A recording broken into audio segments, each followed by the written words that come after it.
Hello friends, हम लोग 2016 वाला मॉडल पेपर कर चुके हैं। मॉडल पेपर नहीं, प्रीवियस ईयर पेपर। आज हम लोग करेंगे 2017 का प्रीवियस ईयर पेपर। ठीक है। आई होप आप लोग को 2016 वाला समझ में आया होगा। जो भी कंफ्यूजन होगी या जो नहीं समझ में आया होगा, कमेंट बॉक्स में आप लोग कमेंट कीजिएगा। मैं जरूर देखूंगा अगले वीडियो में उसको सॉल्व कराऊंगा। ठीक है। 2017 का मॉडल पेपर वही सेम, 1 से लेकर 18 तक क्वेश्चन रहेंगे। बहुविकल्पीय रहेगा, अतिलोक रहेगा और लघुत्तरीय प्रश्न रहेगा। ठीक है। तो 2017 ये मेरे पास पेपर है। ये पेपर मैं टेलीग्राम चैनल पे अपने डाल दूंगा। आप लोग के पास अगर नहीं होगा तो आप लोग डाउनलोड करके वहां से निकलवा सकते हैं। ठीक है। सबसे पहले हम लोग शुरुआत करते हैं बहुविकल्पीय प्रश्न से। बहुविकल्पीय विकल्पीय ऑप्शनल वाला। ठीक है। बहुविकल्पीय प्रश्न पहला ही क्वेश्चन कह रहा है कि 8, 3, 6, 5 में 3 का स्थानीय मान ज्ञात कीजिए। 3 का स्थानीय मान आप लोग देखेंगे पहले भी पेपर में 2016 वाले में भी स्थानीय मान है, इसमें भी स्थानीय मान ज्ञात कीजिए। इसका मतलब है कि स्थानीय मान पूछा है। अब मैं आप लोग को तरीका बता दे रहा हूँ स्थानीय मान निकालने का। देखो, स्थानीय मान निकालने का एक तो मैं तरीका बताऊंगा। अगर निकालने को दे तो हम कैसे निकालेंगे, और डायरेक्ट पूछे तभी हम बता देंगे। 8, 3, 6, 5 ऐसे लिख लो। 5 का 5 रहने दो, गुणे 1 बराबर कितना होगा। 6 का 6 रहने दो, 1 तो रहेगा ही। 6 के बाद जितने डिजिट उतना जीरो बढ़ाओगे तो हो गया 60। 3 का 3 रहने दो, 1 तो रहेगा। 3 के बाद कितना डिजिट, 2 डिजिट, 2 जीरो बढ़ाओगे, गुणा करोगे 300 आ गया। 8 तो रहेगा ही रहेगा, यही तरीका है। 1 तो रहेगा, कितना जीरो, 1 2 3, 1 2, कितना हो जाएगा 8। ठीक है। अब स्थानीय मान मतलब होता क्या है, देखो। सबसे पहले पूछता है कि ये सब डिजिट किस स्थान पे है। आप लोग को पता होगा, इकाई, दहाई, सैकड़ा, हजार, वर्ष, टेंस, 100, 1000 ऐसे चलता है। ठीक है। राइट से लेफ्ट की ओर हम लोग आते हैं। तो हमसे पूछे 3 किस स्थान पर है। देखो 3 किस स्थान पर है, 100 पे, सैकड़ा पर है। लेकिन पूछा है मान, स्थानीय मान को लिखा है। स्थानीय मान ज्ञात कीजिए। तो जब वो सैकड़ा पर है तो उसका मान क्या आएगा, तो 3, जो 3 सैकड़ा पर है उसका मान कितना आएगा, 300 आएगा। यही हमसे पूछ रहा है कि 8, 3, 6, 5 में 3 का स्थानीय मान। तो ये हमारा सही है और ऑप्शन नंबर हमारा सही है। 300 कौन सा है, खा। ऑप्शन नंबर खा हमारा क्या है, सही है यहाँ पर। अब आप लोग निकालना जानते हैं, 5 डिजिट, 6 डिजिट, 7 डिजिट, कुछ भी हो, डिजिट लिखेंगे, 1 लगाएंगे, उसके बाद जितना डिजिट उतना जीरो बढ़ा देंगे। तो ये तो हो गया तरीका कि अगर निकालने के पूछे तो ऐसे निकाल लेंगे। ठीक है। ये तो हो गया तरीका स्थानीय मान निकालने का। अब डायरेक्ट अगर आपको ऑप्शनल करना है, टाइम बचाना है, तो क्या करेंगे, सीधा सा 3 पूछ रहा है, 3 का स्थानीय मान क्या होगा, तो 3 रहेगा ही। उसके बाद जितने डिजिट है उतना जीरो बढ़ा दो। तो 3 का स्थानीय मान क्या होगा, 3, 2 डिजिट है, 3 का स्थानीय मान 100, 300 हो गया। दूसरा, अगर हमसे 5 का स्थानीय मान 5 हो जाएगा। 6 का स्थानीय मान 6, 6 के बाद 1 जीरो, 60 हो जाएगा। 8 का स्थानीय मान 8, 8 के बाद 3 डिजिट, 3 जीरो तो 8000 हो जाएगा। एक तो होता है स्थानीय मान और एक होता है अंकीय मान, फेस वैल्यू होता है। तो फेस वैल्यू तो बहुत सिंपल, जिसका पूछे वही होगा। 5 का फेस वैल्यू 5, 3 का फेस वैल्यू 3, 8 का फेस वैल्यू 8, 6 का फेस वैल्यू 6, अंकीय मान जिसे कहते हैं, 5 का 5। ठीक है। तो फेस वैल्यू तो जो पूछे वही, जो डिजिट कहेगा वही फेस वैल्यू। प्लेस वैल्यू में क्या होगा, जो पूछे उसके बाद जितनी डिजिट है, जो भी पूछे उसके बाद जितनी डिजिट है उतना जीरो बढ़ा दो, हमको स्थानीय मान मिल जाएगा। ठीक है। अगला क्वेश्चन, क्वेश्चन नंबर 2 हम करते हैं। देखो क्वेश्चन नंबर 2 करते हैं। क्वेश्चन नंबर 2 कह रहा है कि कौन सा एक जोड़ा एक दूसरे का व्युत्क्रम है। दो कह रहा है, कौन सा एक जोड़ा, कौन सा एक जोड़ा, एक जोड़ा एक दूसरे का व्युत्क्रम है। एक दूसरे का व्युत्क्रम है।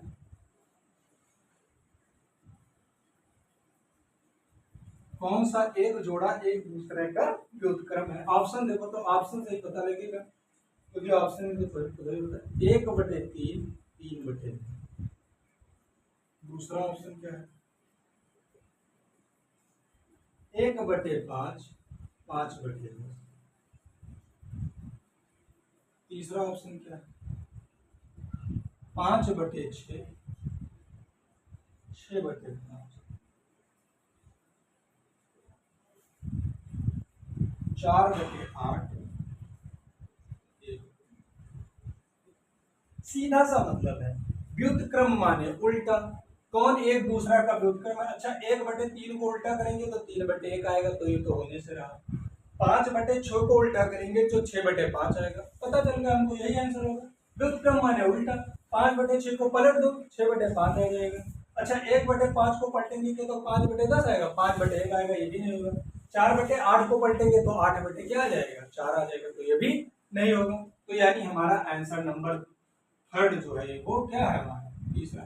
यही ऑप्शन नंबर तीसरा हमारा इसमें सही है। इसमें काफा का करके लिखा गया है, तो आप लोग देख लीजिए। फिर हमसे क्वेश्चन नंबर 3 कह रहा है, वैल्यू पूछ रहा है 3।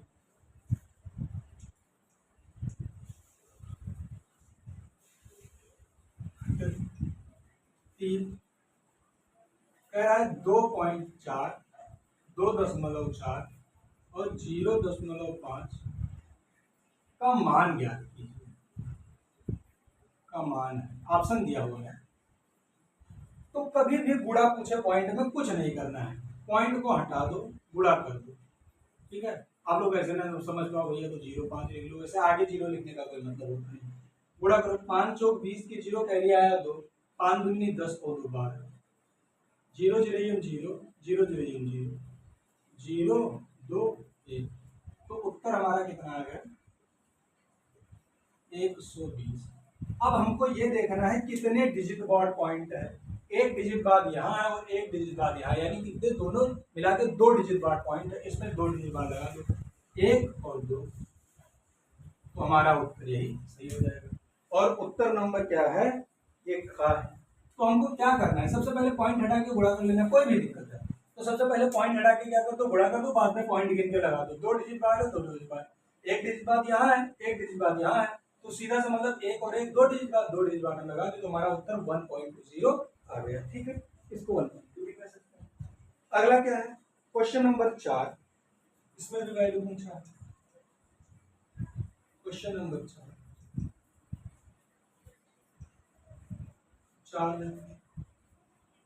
कह रहा है 5x + 7 - 3x का वैल्यू क्या है। 5x ब्रैकेट में 7x - 3 का मान लिया।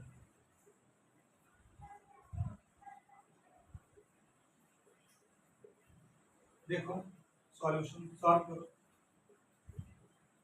5x + 7x - 3 की वैल्यू हमको ज्ञात करनी है।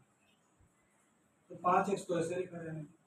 अब हमको पता है कि यहाँ प्लस जिसके सामने कुछ नहीं प्लस, और प्लस इंटू प्लस प्लस होता है, कल आप लोग को बताया है 7, प्लस इंटू माइनस माइनस होता है, और 3 का 3 ही रह जाएगा। 7x - 3 है ना, हाँ 7x - 3। तो बताए थे सेम वेरिएबल जुड़ेगा, 5x + 7x कितना हो जाएगा 12x, 3 को ऐसे 3 रहेंगे, और यही हमारा उत्तर हो गया। और ये कौन सा ऑप्शन है, ये ऑप्शन नंबर है हमारा 7, यानी तीसरा ऑप्शन नंबर 3 इसमें सही। ठीक है, हम बढ़ते हैं अगले क्वेश्चन की तरफ। 5वां कह रहा है निम्नलिखित में से बृहद कोण कौन सा है। निम्नलिखित में से बृहद कोण कौन सा है। एक बात, आप लोग जितने कोण होते हैं उसको याद कर लो। देखो मैं बता दे रहा हूं, सबसे पहला 0 कोण क्या होता है, 0 डिग्री किसे बोलते हैं, इसका मान 0। ठीक है, ओवरलैपिंग करे लाइन। ठीक है, ऐसे ए हुआ और बी हुआ, यही है। ठीक है, उठे ही ना थोड़ा सा भी। दूसरा आता है हमारा न्यून कोण, ये आप लोग नोट कर लेंगे और याद भी कर लेंगे। न्यून कोण क्या होता है हमारा, देखो न्यून कोण क्या होता है हमारा, न्यून कोण हमारा होता है जो 0 डिग्री से तो बड़ा हो। ठीक, ये मान लो थीटा एंगल है, ठीक है, इसको एंगल बोल दो। और छोटा हो किससे, ऐसा मतलब को आप लोग समझ नहीं पाएंगे। 0 से बड़ा और 90 डिग्री से छोटा, जितने कोण आएंगे वो सब क्या आएंगे, न्यून कोण आएंगे, ठीक है। मान लो 45 जितना भी बनता है, ठीक है। 0 से बड़ा हो और 90 से छोटा हो। तीसरा क्या आता है हमारा, अधिक कोण।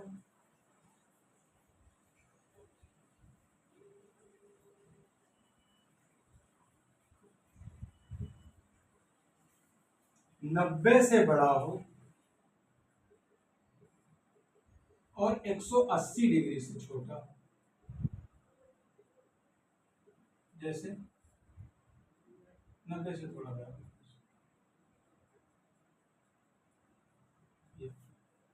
ठीक।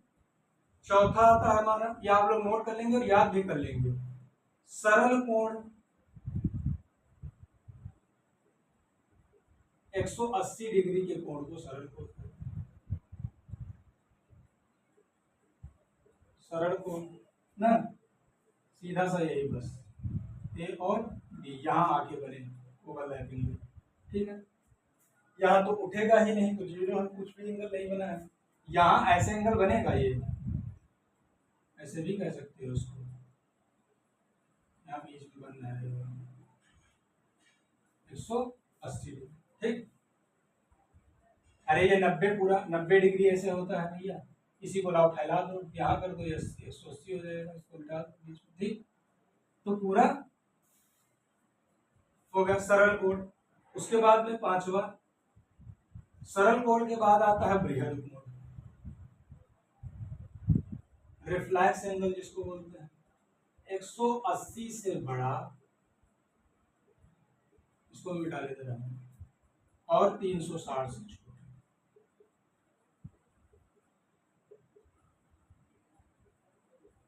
एक 180 से बड़ा और 360 से छोटा। छठवां, पूर्ण कोण, कंप्लीट एंगल बोलते हैं जिसे। 360 डिग्री के कोण को हम क्या बोलते हैं, कोण, ठीक है।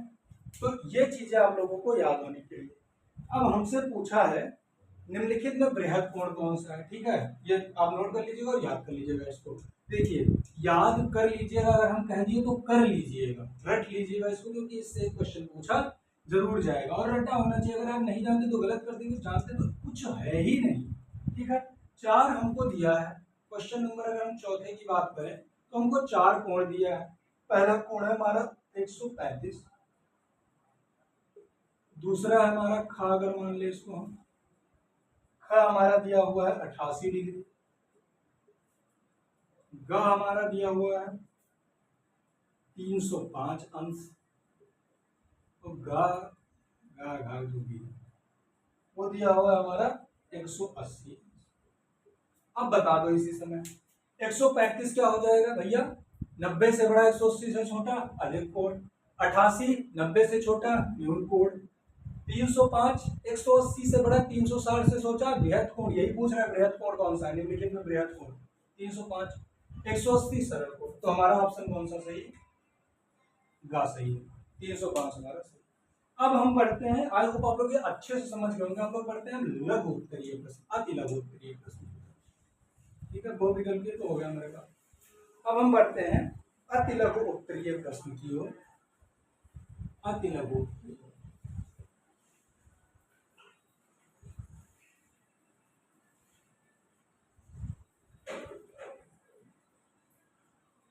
देखो क्वेश्चन नंबर 6 कह रहा है 15 के सभी अभाज्य गुणनखंड लिखें। 15 के अभाज्य गुणनखंड लिखें।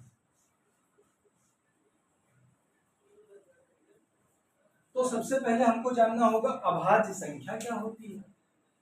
अभाज्य संख्या क्या होती है भाई, जब अभाज्य संख्या जानेंगे क्या होती है तभी तो हम जानेंगे अभाज्य गुणनखंड क्या होगा। अभाज्य संख्याएं कैसी संख्याएं होती हैं, अभाज्य माने प्राइम नंबर, ऐसी संख्या जो खुद से, ऐसी संख्या जो एक और स्वयं से घटे।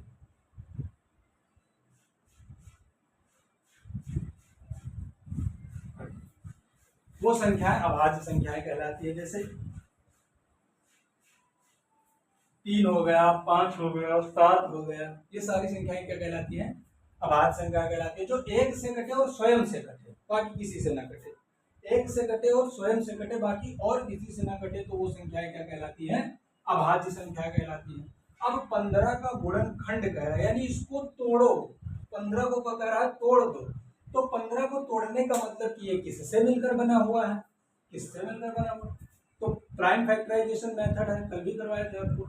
अच्छा देखो, क्या 2 से कटेगा? नहीं कटेगा, 3 से कटेगा, तो 3 बचे 15। अब ये किससे कटेगा? 5 से, 5 1 5। तो 15 का जो अभाज्य गुणनखंड होगा वो 3 गुणे क्या होगा? 5 होगा। यही हमसे पूछ रहा था, यही हमारा क्या होगा? आंसर होगा। क्या देखो, 3 और 5 अभाज्य है या नहीं है? बिल्कुल है। 3 और 5 अभाज्य है या नहीं है? भाई 3 भी 1 और 3 के अलावा किसी से नहीं कटेगा। 5 भी 1 और 5 के अलावा किसी से नहीं कटेगा। इसीलिए 15 का 3 और 5 दोनों अभाज्य गुणनखंड है, और ये दोनों खाली होंगे। ठीक है, तो आई होप समझ गए आप लोग, ये याद कर लीजिएगा। अब हम बढ़ते हैं क्वेश्चन नंबर 7 की तरफ। देखिए, धीरे धीरे जैसे क्वेश्चन आता जाएगा आपको हम एक एक टर्म बताते चलेंगे। क्लास खत्म करने के बाद में हम आपको नोट्स देंगे। एक फार्मूले का मैं टेलीग्राम चैनल पे अपलोड कर दूंगा, कुछ डिफिनेशंस का, कुछ फार्मूले का, और कुछ फिगर्स का, जो आप लोगों को क्या होनी चाहिए? याद होनी चाहिए, जो आपके काम में आएगा। क्वेश्चन नंबर 7 कह रहा है कि x माइनस वाई में क्या जोड़े, क्या जोड़े कि योगफल 2x प्लस वाई हो जाए। कि योगफल 2x प्लस वाई हो जाए।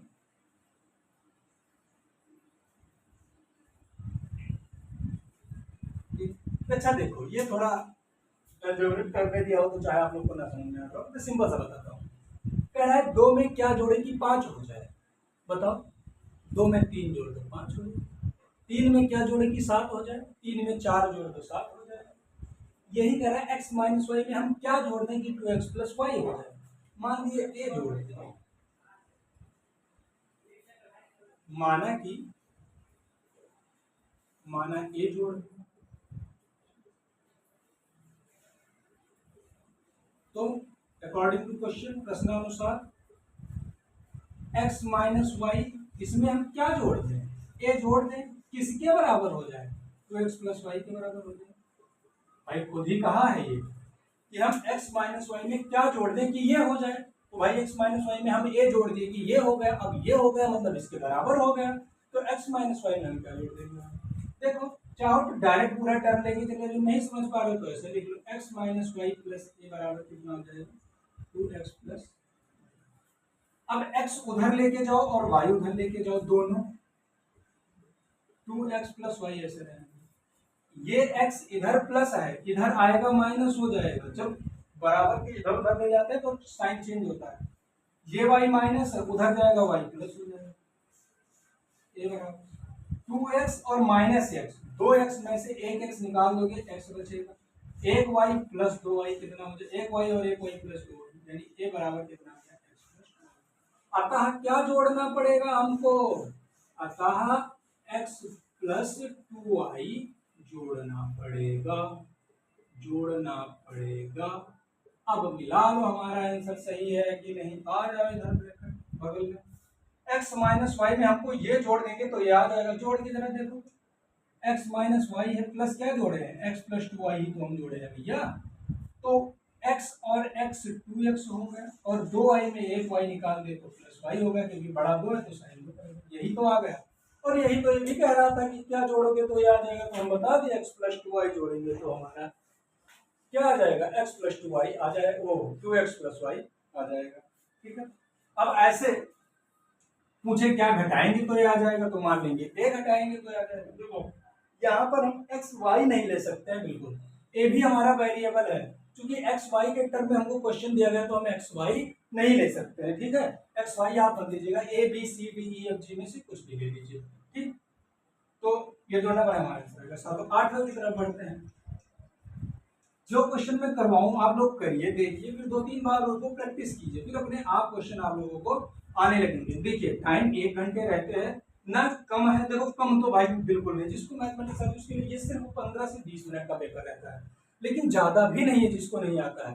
और इसमें छोटी छोटी चीजें दी जाती हैं, ऐसी चीजें जो आपके बेस को पकड़ती हैं कि आपका बेस कितना मजबूत है, क्योंकि आपको आगे उन्हीं बच्चों को पढ़ाना है और आपको बेस लेके चलना है। तो ये आपसे बहुत बड़े क्वेश्चन नहीं पूछेगी, सिर्फ और सिर्फ आपका बेस देखेगी, आपका बेस मजबूत है नहीं, चीजों को आपने समझा, जानते हैं, सिर्फ रट के चले आए हैं।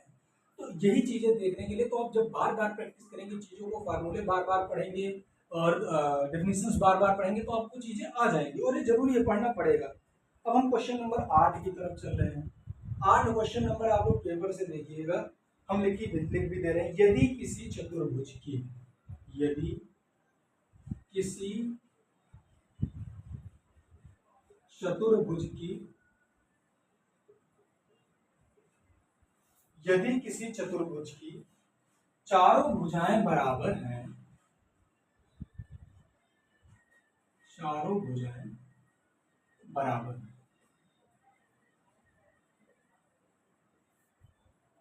और प्रत्येक कोण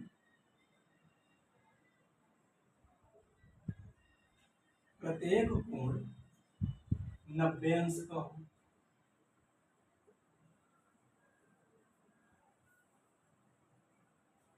तो ऐसे चतुर्भुज को क्या कहते हैं?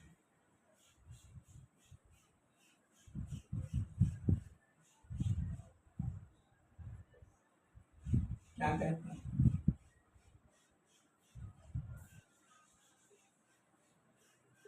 बताओ। एक नंबर का है और एक लाइन में उत्तर है, ऐसे चतुर्भुज को वर्ग कहते हैं।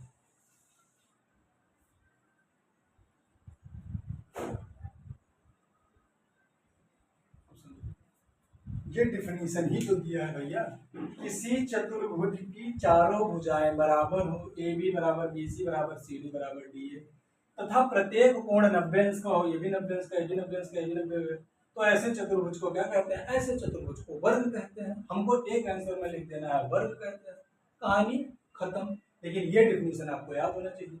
अब अगले सवाल में अगर आपसे पूछ ले वर्ग किसे कहते हैं, तो क्या अलग से कहीं पूछ लिया? नहीं भैया, वर्ग किसे कहते हैं? ऐसे चतुर्भुज जिनकी सारी भुजाएं बराबर हो तथा प्रत्येक कोण 90 अंश का हो, तो उसे हम क्या कहते हैं? वर्ग कहते हैं। अगला क्वेश्चन, क्वेश्चन नंबर 9। देखो कल करवाया था वही सेम क्वेश्चन, उसी मेथड पे, उसी बेसिस पे आ गया है।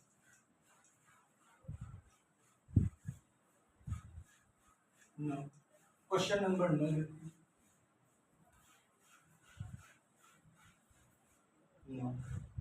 दो संख्याओं का मासा, मासा हमको दिया हुआ है कितना है? मासा बराबर 16 तथा उनका गुणनफल 64 है, गुणनफल 64 है। गुणनफल किसका? वो दो संख्याओं का, यानी a इंटू बी दिया हुआ है भैया। a और b दो संख्याएं होती हैं, a इंटू बी हमको दिया हुआ है, a इंटू गुणनफल मतलब a और b का गुणनफल, दोनों संख्याओं का गुणनफल कितना है? 6400। तो हमसे लासा पूछ रहा है कि लासा बताओ कितना होता है। अब आप लोगों को पता होगा जो मैं कल फार्मूला बताया था, a इंटू बी बराबर दोनों संख्याओं का गुणनफल बराबर क्या होता है? लासा इंटू मासा होता है। अब भैया अगर ये याद आप नहीं करेंगे तब कैसे सवाल लगेगा? लासा इंटू मासा होता है। a इंटू बी हमें दिया हुआ है कितना भैया? 64। a इंटू बी कितना दिया हुआ है? 6400। लासा हमसे पूछ रहा है, मासा भी दिया हुआ है, मासा 16। लासा को रहने दो भाई, कोई मासा कितना दिया है? 64। तो पहले से पता है इधर गुणा है, इधर आए भाग हो जाएगा, तो 6400 और 16 इधर ले आओ, बराबर कितना हो जाएगा? लासा। काट दो भैया, 16 कम 16 और 16 चौका 64, तो लासा बराबर कितना आ गया? यही तो हमसे पूछा, यही हमारा आंसर। तो एक एक लाइन का सवाल रहता है, अगर आपको आता है तो नहीं आता है तो हम प्रॉब्लम होता। देखो अगला क्वेश्चन, क्वेश्चन नंबर 9 होगा, क्वेश्चन नंबर 10।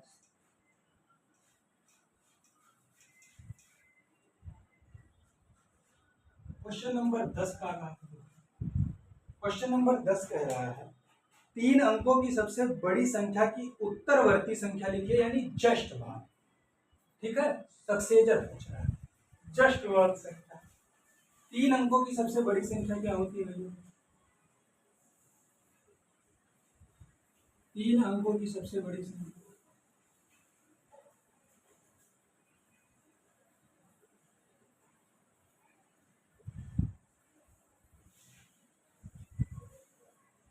नौ नौ नौ। आपको बताया था छोटी संख्या देख लो, एक लिखेंगे उसके बाद जीरो बढ़ा देंगे। जैसे 2 अंक पूछ रहा तो एक, एक के बाद कितना बचा? एक बचा तो एक जीरो। 3 अंक की पूछ रहा तो एक लिख दियो, कितना बचा? 2 को 2 जीरो बढ़ा दो। और अगर बड़ी संख्या पूछ रहा है तो जितनी पूछ रहा है उतनी बार 9 लिख दो, तो बहुत आसान है। 3 अंक की पूछ रहा है 3 बार 9 लिख दिया। अब कह रहा है इसका सक्सेसर बताओ, उत्तरवर्ती यानी एक जोड़ के बताओ, यानी इसके जस्ट बाद वाली संख्या क्या आएगी? तो 999 के जस्ट बाद वाली संख्या यानी अगर हम एक इसमें जोड़ दे तो कितना आ जाएगा? एक। ठीक है, पूर्ववर्ती यानी प्रेडिसेसर, मतलब एक घटाना है। उत्तरवर्ती यानी एक बढ़ाना यानी सक्सेसर, तो क्या हो जाएगा? 1000 हमारा आंसर आ जाएगा। अब देखो ये क्या कठिन है? नहीं कठिन है, लेकिन आपको 3 अंकों की सबसे बड़ी संख्या पता होनी चाहिए। और मेरा विश्वास कीजिए, बड़े बड़े लोगों को नहीं पता होती है सारी चीजें, बहुत बेसिक है। ठीक है, तो 3 अंकों की सबसे बड़ी संख्या 999 हो गया। एक जोड़ दो, यानी जब भी उत्तरवर्ती पूछेगा एक जोड़ना है, पूर्ववर्ती पूछेगा एक घटाना है। उत्तरवर्ती मतलब सक्सेसर, पूर्ववर्ती मतलब प्रेडिसेसर, तो एक जोड़ेंगे और एक हम घटाएंगे। तो 999 3 अंक की सबसे बड़ी संख्या हो गई, एक जोड़ देंगे तो 1000 आ जाएगा, हमारा काम खत्म। 10 हो गया। क्वेश्चन नंबर 11 की तरफ बढ़ते हैं। 11, 0.0 0.085 को प्रतिशत में बदलेंगे।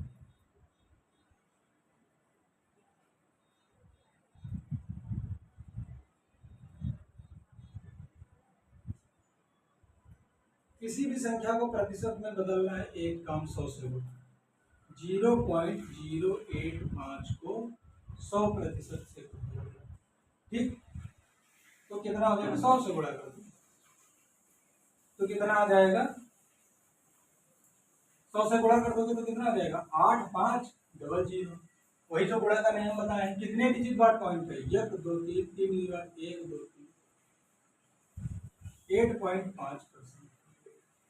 ठीक है, 8.5%। प्रतिशत में बदलने का क्या होता है? यही नियम होता है कि 8.5 क्या आ जाएगा हमारा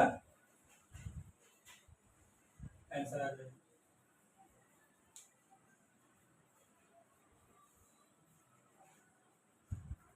ठीक है, अगला देखिए, किसी भी संख्या को प्रतिशत में बदलने के लिए कहे 100% से क्या कर दो? गुणा कर दो। हमारा आंसर क्या होगा?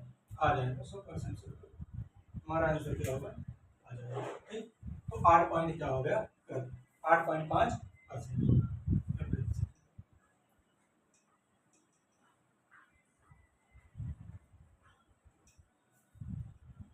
अगला 11 हो गया।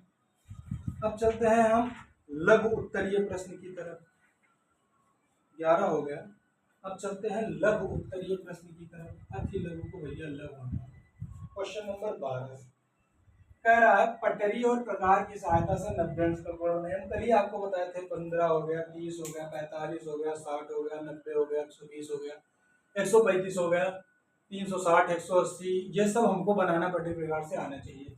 90 अंश का बनाने के लिए क्या करेंगे? सबसे पहले एक सरल रेखा सीधी लाइन खींच दो, ए और प्रकार उठाओ, प्रकार यहाँ रखो, ए पे बनाना हो तो ए पर, और यहाँ से कुछ दूरी ले लो प्रकार में, कुछ दूरी जितना आपका मन पे, मान लो इतनी दूरी ले लो, और यहाँ से उठाओ और एक चाप लगा दो। प्रकार की नोक ए पर रहेगी, फिर ये उठाओगे, थोड़ा बड़ा लगाओ, फिर प्रकार की नोक यहाँ रखो, दूरी यही रहेगी, एक यहाँ लगा दो, फिर प्रकार की नोक यहाँ रखो, दूरी यही रहेगी, यहाँ लगा दो, ठीक है। फिर प्रकार की नोक यहाँ रखो, दूरी यही रहेगी, एक यहाँ लगाओगे, प्रकार की नोक यहाँ रखो, दूरी यही रहेगी, यहाँ लगाओगे। ये दोनों जहां काटेंगे आपस में आके मिला दो, जहां भी ये दोनों काटेंगे वहीं मिलना चाहिए। 90 अंश का क्या होगा, कोण बन जाएगा। क्या करना है सबसे पहले, देखो भैया ए भी एक लाइन खींच दी है, प्रकार में कोई भी दूरी अपने मन से भर लिए, ठीक है। अब वो दूरी बदलनी नहीं है तुमको, तो ए से लिया और पेंसिल से एक यहाँ चाप लगा दिए, फिर जहां ये काटा इस पर प्रकार रखेंगे और वही दूरी से एक चाप यहाँ लगा देंगे, फिर इस पर रखेंगे प्रकार, एक चाप यहाँ लगा देंगे, दूरी सेम, फिर यही रख के प्रकार एक चाप यहाँ और एक चाप इस पर रखकर एक चाप यहाँ, ये दोनों चाप जहाँ काटेंगे उसी काट से इसको मिला दोगे, एक तो 90 अंश का कोण हमारे पास अपने आप से क्या होगा, बन जाएगा। ठीक है, इस पर मैं प्रकार यूज नहीं कर सकता ना, मैं आपको बना के दिखा दूंगा, आप लोग बनाइए, तरीका में बता दिए। क्वेश्चन नंबर 12 देखो क्या कह रहा है। रमेश ने बगीचे में विभिन्न प्रकार के फूल के पौधे लगाए हैं, नीचे दी गई सारणी में इन पौधों की संख्या दी गई, इन्हें पिक्टोग्राफ द्वारा प्रदर्शित कीजिए। तो सबसे पहले हम फूल बना लें और पिक्टोग्राफ बना लेंगे।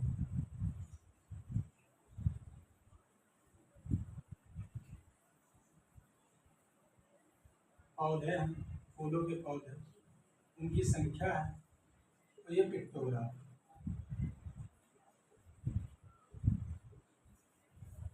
गुलाब है पहला, गुलाब की संख्या भी हुई है 30। गेंदा है,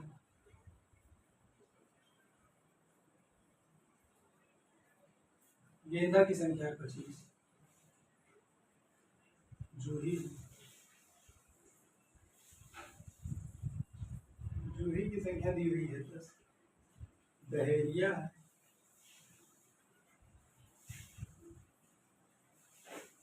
डहेलिया की संख्या दी हुई है 11। और नीचे रजनी भाई है, रजनीगंधा, रजनीगंधा की संख्या दी हुई है 15। अब हम मान लेंगे, माना कि 5 पौधे बराबर ये स्टार, अपने मन से कोई भी दिमाग, हम माने 5 पौधे बराबर स्टार, यानी 5 पौधे को हम स्टार से दिखाएंगे, ठीक है। एक चीज ध्यान रखना कि इनको हम ऐसे बांटेंगे कि ये टर्म में डिवाइड हो जाए। मान तुम दो दो पौधे को मान लो, एक पौधे को मान लो, तो हम एक को मान ली तो हमको 30 बनाना पड़ेगा स्टार।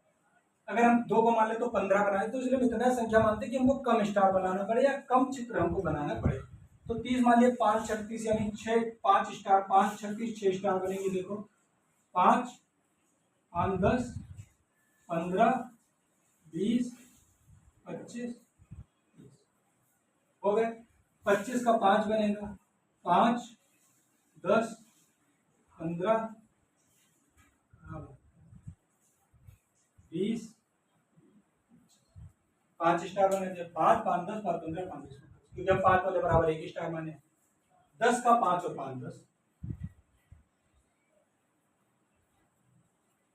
अभी 11 का बता रहे हैं। 15 का 5 5 10 3 स्टार। देखो हम बेसिकली मानते ऐसे हैं, ऐसे टर्म को माने जो ऐसे ही टर्म को हमेशा मानेंगे जो इन सबको डिवाइड कर दे।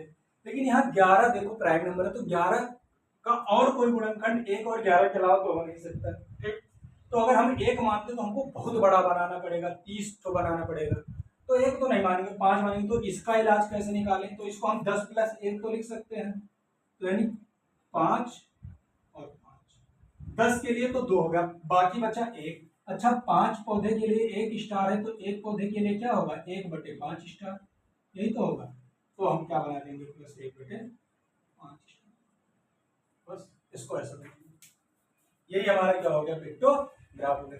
भैया 5 पौधे के लिए 1 स्टार, तो 1 पौधे के लिए 1/5 स्टार, यानी स्टार का 1/5वां भाग। अब स्टार का 1/5वां भाग हम कैसे बनाएंगे, तो +1/5 स्टार कर दे, तो इससे हम समझ जाएंगे कि हमारा ये, ठीक है। आई होप आप लोग समझ गए होंगे। 13 क्वेश्चन, क्वेश्चन नंबर 14 की तरफ चलते हैं। क्वेश्चन नंबर 14 की तरफ चलते हैं। देखो 14 14 कह रहा है 7.2 सेंटीमीटर व्यास का एक वृत्त खींचिए। व्यास हमको कितना दिया हुआ है 7.2 सेंटीमीटर, और तब इसकी त्रिज्या क्या हो जाएगी, उनसे कहा है त्रिज्या भी ज्ञात कीजिए। कल आप लोग को बताए थे त्रिज्या बराबर क्या होता है, व्यास बटे 2 होता है।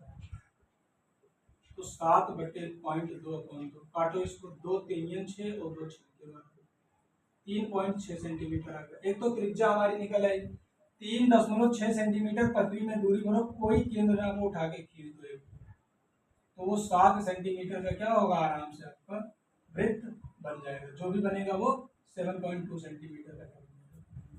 क्या करना है, पटरी लेना है, 3.6 मीटर पटरी में नापना है, यानी 3 मीटर 3 सेंटीमीटर और 6 उसका जो छोटा छोटा बना रहता है नापेंगे, और 3.6 सेंटीमीटर लेंगे, एक कहीं भी क्या मानेंगे, केंद्र मानेंगे, उठा के ऐसे खींच देंगे, और वो जहां प्रकार रखेंगे वही सेंटर होगा, उससे आधा आधा दूरी त्रिज्या होगी और पूरी दूरी व्यास हो जाएगी हमारी। ठीक है, तो 3.6 सेंटीमीटर हमारा त्रिज्या आ गया, और इससे हम सर्कल खींच देंगे।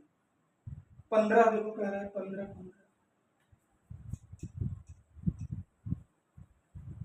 देखो क्या कह रहा है, क्वेश्चन नंबर 15 क्या कह रहा है, 15 कह रहा है एक चित्र दिया हुआ है,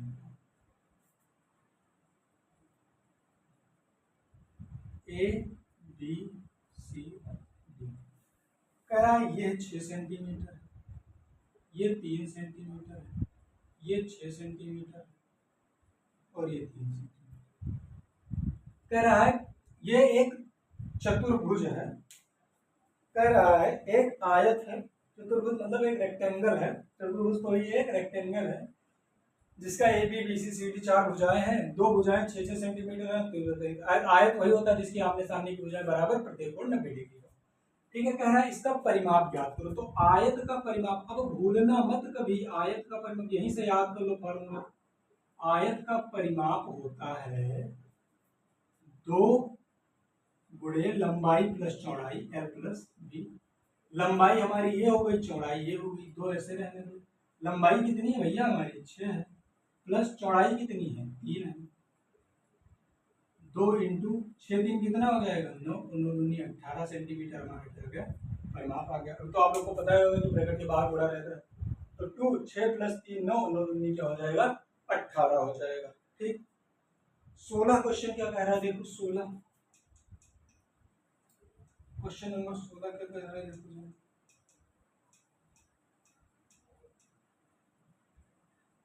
16 कह रहा है कपड़े के 3 थानों की लंबाई क्रमशः 125 सेंटीमीटर, 220 मीटर और 275 मीटर कपड़ा है।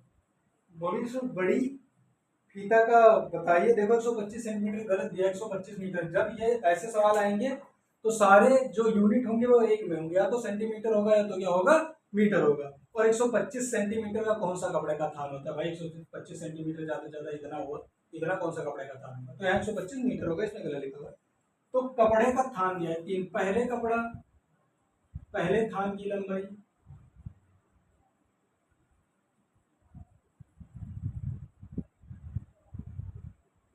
बराबर 225 मीटर, दूसरे थान की लंबाई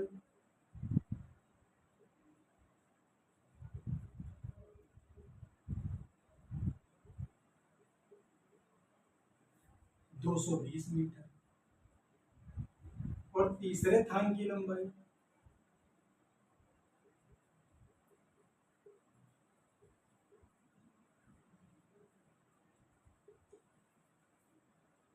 तीसरे थान की लंबाई 275। देखो भी कह रहा है कि अब एक ऐसा कोई आप बड़ा वो ले लो, क्या बड़ी नाप की फीता, एक फीता ले लो जिसको नापो तो सब बराबर बराबर ही कटे। ठीक है, एक ऐसा बड़ा फीता ले लो कि जैसे मान लो हम थानों के कपड़े को काटे तो पूरा पूरा नाप आ सके। ठीक है, यानी हम एक फीता ऐसा लेंगे जिससे हम 225 मीटर को अगर हम काटे तो एक को टुकड़ा बचना नहीं चाहिए, बराबर कटना चाहिए। अगर हम 220 से को काटे तब भी पूरा निकल जाना चाहिए, कोई बचना नहीं चाहिए। 275 का काटे तब भी कोई बचना नहीं चाहिए। जैसे हम 10 मीटर का कपड़ा लिए, अब 225 को काट रहे हैं, तो 10 मीटर का अगर हम कपड़ा ले रहे हैं तो 10 मीटर का नहीं, मान लो कि 5 मीटर का कपड़ा अगर हम ले रहे हैं तो 5 चौके 20 और 50 25, यानी कि 5 मीटर का 45 टुकड़ा निकलेगा। तो 45 टुकड़ा जैसे इसमें निकला, तो बड़े से बड़ा ऐसा हमको लेना है नाप, जैसे इसमें 45 निकला तो इसमें भी कोई ना कोई संख्या निकले। 45 जरूरी नहीं है कि कोई ना कोई संख्या निकले, ये नहीं कि 40 निकला प्लस 2 मीटर निकल गया, ऐसा नहीं। पाँच मान लिया हमने, तो 5 ही सेंटीमीटर का कुछ ना कुछ माप निकलना चाहिए। जिसमें 45 निकला, मान लो इसमें 40 निकला है, इसमें 35 निकला, ठीक है। तो ऐसे करके निकलना चाहिए और बड़े से बड़ा हमको फीता नापना है। तो कभी भी ऐसा क्वेश्चन अगर आ जाए तो तीनों संख्याओं का HCF ले लो। इसका मतलब यही हुआ कि वो ऐसी कौन बड़ी सी बड़ी संख्या है जो इन तीनों को पूर्णतः काट देगी। तो इन तीनों का HCF ले लो। HCF का डिफिनीशन ही यही होता है, highest common factor. Highest common factor, महत्तम समापवर्ग, यानी कि हाईएस्ट कॉमन फैक्टर मतलब इन तीनों का एक कॉमन पार्ट सबसे बड़ा से बड़ा जो इन तीनों को क्या करता है, बांटता हो, ठीक है, इन तीनों का बांटता हो। जैसे शादी वादी में बिचौलिया नहीं होते हैं, क्यों, तो वो जाएंगे, जैसे उनको 10 घर का शादी कराना है तो 10 घर में उनका बराबर बराबर क्या होता है, बैठा ही नहीं। जितना तुमको जानते हो उतना अगले घर को भी जानते, अगले उनके। तो वही काम यहाँ पर, बिचौलिया वाला काम किसी को हमको क्या करना है, यहाँ पर लाना है। तो सबसे पहले हम इनका क्या निकाल देंगे, HCF निकाल देंगे। तो HCF ऑफ इसका निकाल दो 225, 220, 250, ठीक है। तो हम इनका सबसे पहले हम HCF निकालेंगे। HCF ऑफ, देखो दो बड़ी संख्याओं का सबसे पहले HCF निकालो। दो या तो प्राइम फैक्टराइजेशन मेथड से निकाल लो या भाग विधि से। प्राइम फैक्टराइजेशन मेथड बहुत बड़ा हो जाएगा, हम भाग विधि से निकालते हैं, हमको सबसे आसान लगता है। तो जो दो बड़ी संख्या है सबसे पहले उनका निकाल लो। 225, 275 का कुछ नहीं करना है भाग विधि से निकालने के लिए। 225 से डायरेक्ट 275 को भाग कर दो, जो छोटा है उससे बड़े को भाग कर दो भाई, छोटे से बड़ा भाग होता है। 225 अपन 225 हो जाएगा, 5 में 5 गया 0, 7 में 2 गया 5। फिर यहाँ कितना आ जाएगा, 225 दूना चला जाएगा, 5 में 10 के 0 करिए आया, 2 दूनी 4 है 5 और 2 नहीं है 2। फिर 50 से काट दो 225, 50 5 चौक 20, 4 पंचे 20 के 0 कैरी आया 2, 4 पंचे 20 और 2 22, यही तो आ जाएगा।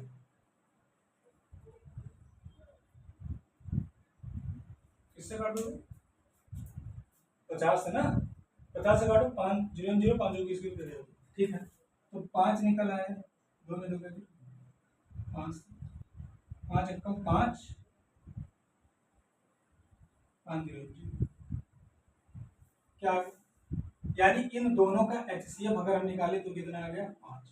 अब इसका निकाल दो 5 और 220 का LCM निकाल दो, ओ सॉरी LCM नहीं, HCF निकाल दो। अगला 5 और 220 का HCF निकाल दो, ठीक है। 5 और 220 का नहीं, यानी 5 से भाग कर दो 220, तो 5 1 5, 5 चौके 20, तो 5 चौके 20।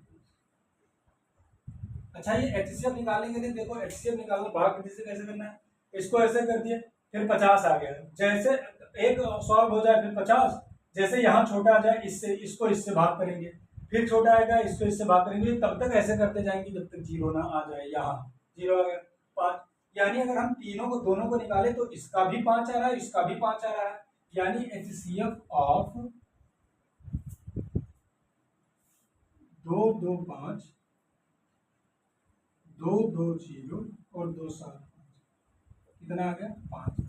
इसका मतलब अगर हम 5 मीटर का एक नाप लें या फीता लें और इसको हम काटना शुरू करें तो बराबर बराबर क्या होगा, निकलेगा, यानी एक भी मीटर इधर उधर बचेगा नहीं। और करके देख लो, 5 से भाग करो 225 को, भैया अभी किए थे, 5 चौके 20, 5 0 और 2 50 25, यानी अगर हम 5 मीटर से नापेंगे तो इसमें 45 मीटर निकलेगा, ठीक है। 45 मीटर नहीं, 45 भाग निकले, यानी 5 मीटर का 45 टुकड़ा निकलेगा।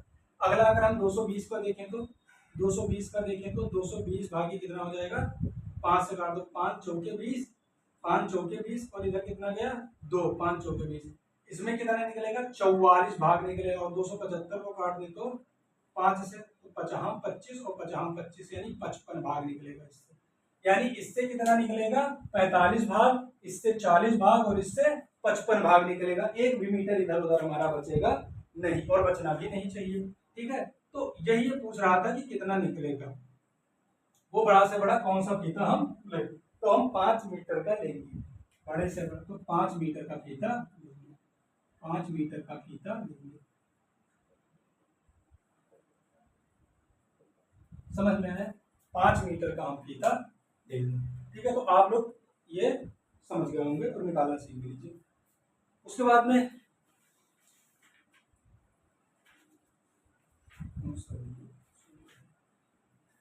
बात करते हैं क्वेश्चन नंबर, ये कौन सा हो गया, 16 हो गया।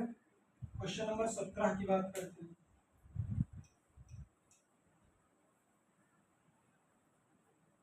क्वेश्चन नंबर 17 की बात करते हैं।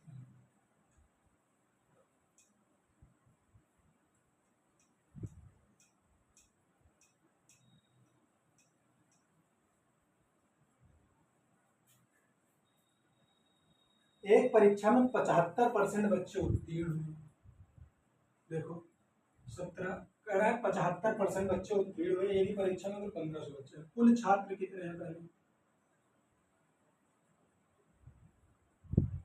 1500। उत्तीर्ण परसेंट,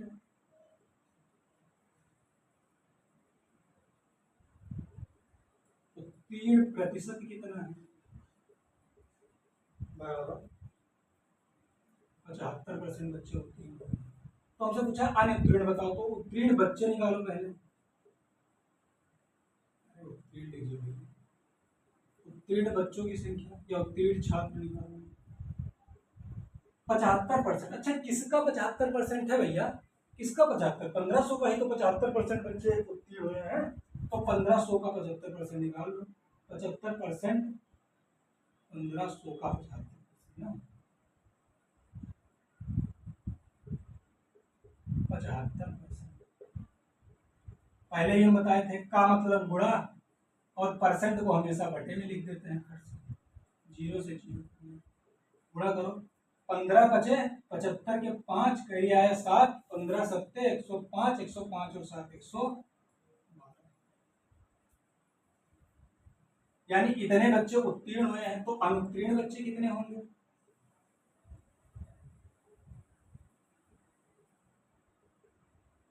अनुत्तीर्ण छात्र,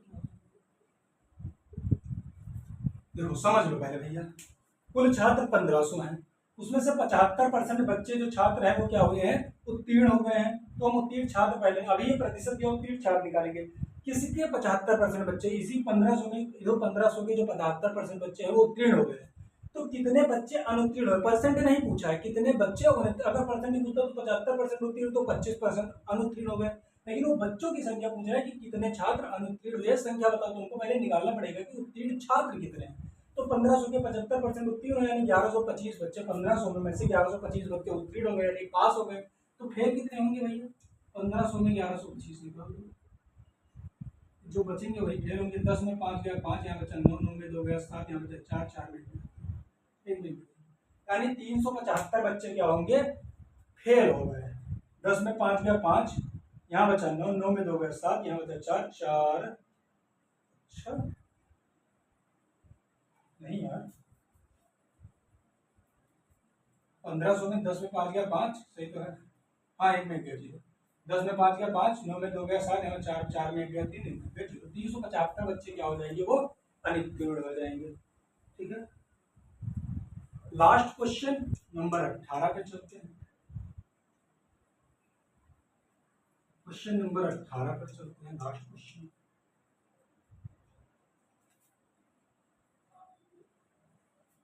-5 माइनस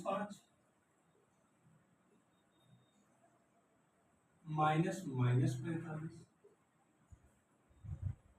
भागे -15 प्लस -3 गुणे 5। एक बात हम कल आप लोग को बताए थे, बॉड मास अभी भी बताए हैं, हमेशा सबसे पहले ब्रैकेट हम सॉल्व करेंगे। अब देखो इस ब्रैकेट को सॉल्व करेंगे तो ये तो -5 का -5 रह जाएगा, माइनस इससे।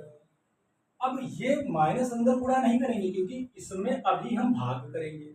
-45 और -15 का भाग इधर देख लो, -45 भागे -15 कैसे होगा, -45 ऊपर लिखो और भाग मतलब नीचे ही तो जाता है, -15 माइनस से माइनस लग गया 15 तिया 45, यानी जब इन दोनों टर्म को हम भाग करेंगे तो माइनस कितना आ जाएगा भैया, +3 आएगा, माइनस बाहर है तो माइनस को बाहर रहने दो और प्लस इनका गुणा करो, -3 और +5, -3 और इंटू 5 तो 5 3 15, ये कितना आ जाएगा -15, इसको ऐसे लिख दो, अभी साइन चेंज कर तो -5 माइनस और प्लस -3 और प्लस माइनस, आई होप आप लोग समझ गए, ठीक है।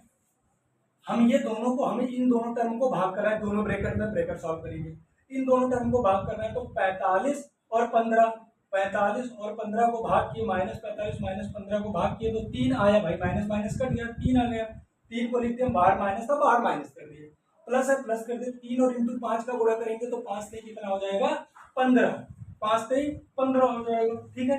या अगर आप लोगों को ऐसे ना समझ में आ रहा हो तो एक स्टेप और कर लीजिए, ठीक है, जिससे एकदम क्लियरिटी हो जाए आप लोगों को, एक स्टेप और कर लीजिए, ठीक है। ये -5 है तो इसको -5 रहने देंगे हम, इसको तो आपको समझ में आया माइनस, और इन दोनों को भाग किए तो 3 आया, आप लोग को हम करके दिखाए, ठीक। प्लस माइनस क्या होगा, माइनस होगा, 3 इंटू कितना हो जाएगा 15, अब तो आप लोग समझ गए होंगे, -5 और -3 और 5 3 15 -15 हो जाएगा, आई होप आप लोग समझ गए, 5 और 3 -8 और -15 कितना हो जाएगा, माइनस माइनस प्लस हमेशा होता है, साइन माइनस का रहेगा तो अब 15 और 8 23 हो जाएगा, -23, सही हमारा क्या होगा, ठीक है। तो आई होप आप लोग बहुत अच्छे से समझ गए होंगे, कोई भी दिक्कत कोई भी परेशानी होती है आप लोग मुझे कमेंट कर सकते हैं, मैं अपना इंस्टाग्राम डाल दूंगा, आप लोग वहाँ मैसेज कर सकते हैं, हमें यूट्यूब पे कमेंट कर सकते हैं, मैं पूरी कोशिश करूंगा कि आप लोगों का हर एक क्वेरी क्या है वो सॉल्व किया जाए जितना मेरे से संभव हो सके। चलिए फिर मिलते हैं अगले सेट के साथ, तब तक के लिए जय हिंद।